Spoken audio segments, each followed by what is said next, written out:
American Family News, I'm Rusty Pugh. A Missouri police officer has died after being shot at a traffic stop Tuesday. North Kansas City police officer Daniel Vasquez is the department's first on-duty death. Northeast Kansas City Chamber of Commerce President Bobby Baker Hughes says she knew Danny well. Broad shoulders and a big heart. You can't hardly ask for anything more. Well, and that smile. We lost a great man today. The shooter is in custody. The White House says President Joe Biden's actions have brought down the price of gasoline. Economist Stephen Moore had this to say on the Fox News Channel. My feeling is if Joe Biden wants to take credit for $4.50 a gallon gasoline, it's all his, because that's still about almost double what it was when Trump left office.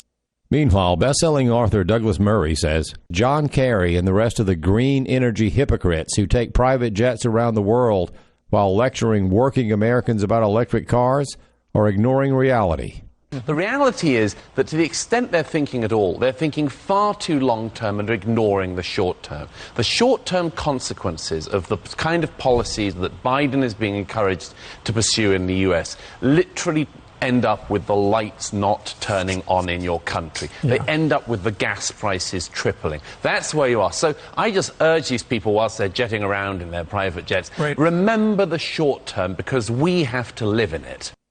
Small businesses, not only in crime-infested woke cities like Portland and Seattle, but across the country, are being forced to close because of high crime rates. Even a company known for its wokeness, Starbucks, is closing many locations. Longtime McDonald's CEO Andrew McKenna says woke policies that allow homeless people to commit crimes is hurting small business owners. The difficulty now that every major chain in the country is facing is that this has become an epidemic of crime and homelessness, particularly in California. And if these local governments, the state and the city governments don't start addressing this problem, it's going to be very, very, very, very negative for America's small business owners. These franchisees are all small business owners, and they're being forced to shut down their stores, close their businesses, lose their investment, because the cities and the states aren't living up to their obligations to enforce the laws and try and keep homelessness out of these neighborhoods where these stores need to operate. A renowned clinical psychologist is urging the church to help young men find and harness their masculinity. And Steve Jordahl reports it could be one part of the solution to a serious social problem. Anti-woke psychologist Jordan Peterson has a message for the Christian church.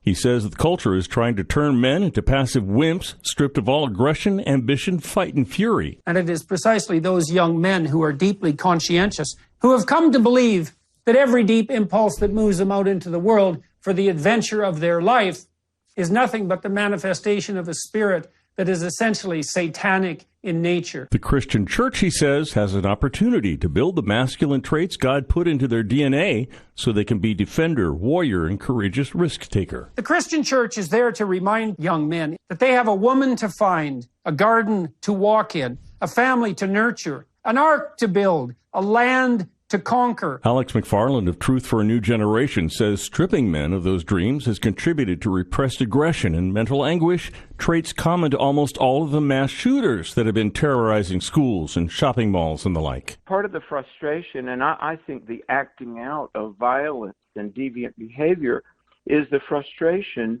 of young males that are just being told to be a nice little compliant, sterile eunuch. He says the alpha male characteristics God built into men will eventually out. Men will flex their muscles in some direction.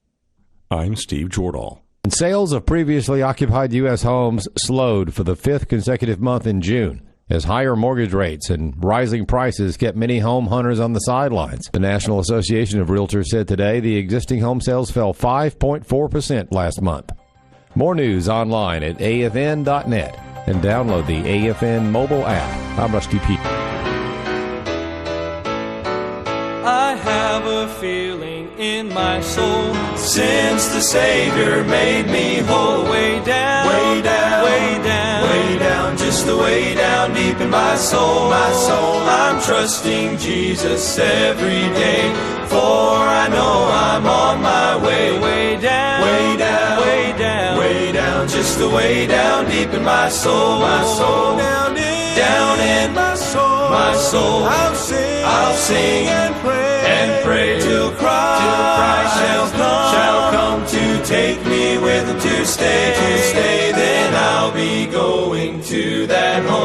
never more from him to roam. Way down, way down, way down, way down, just a way down deep in my soul, my soul.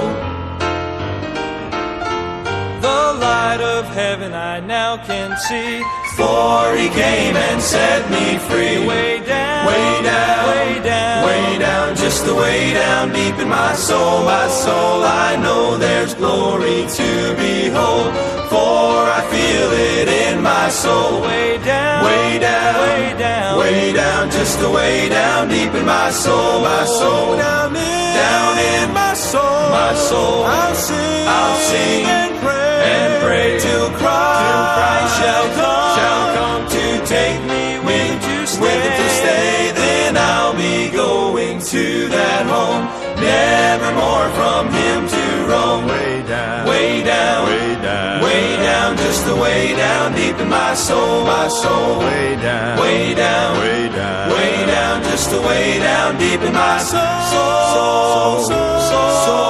way down deep in my soul.